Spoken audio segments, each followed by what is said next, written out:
अस्सलामुअलैकुम वरहमतुल्लाहि वबरकातुहू। आज हम इख्फा के बारे में देखेंगे। जिस नून पर जज़म हो उसे नून साकिन कहते हैं। कायदा नंबर 1, नून साकिन या तनवीन के बाद अगर त, जीम, दाल, रैल, ज़, सीन, शीन, साद, ज़ाद, ता, वा, फा, क़ाफ, कैफ इन हर्फ में से कोई हर्फ आए तो वहाँ नरम गुन्ना होगा।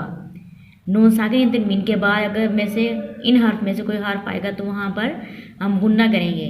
इस गुन्ना को इख्फा कहते हैं।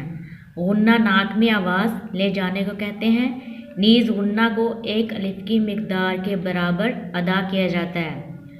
नंबर 2, नून साकिन और हर्फ इख्फा खा एक कलमा में आए या दो कलमे में आए, या हर्फ तनवीन और हर्फ इख्फा दो कलमों में आए, हर सूरत में गुन्ना होगा। जैसा कि ये देखिए नून साकिन के बाद ये काफ आ रहा है। देखिए इसमें काफ है ना, ये काफ आ रहा है और यहाँ पे ये एक ही कलमे में है, एक ही कलमे की बात हो रही है।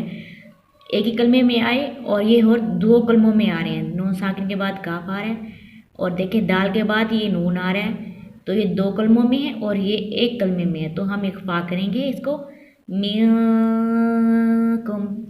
और जब हम गुन्ना करते हैं तो इख्फा में ज़रा आवाज़ हल्की होती है।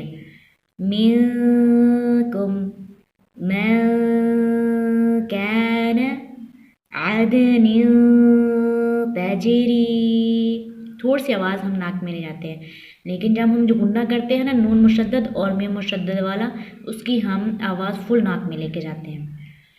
मीम साकिन के बाद अगर बा मुतारिक आ जाए तो वहाँ इख्फा माल गुन्ना करके पढ़ेंगे।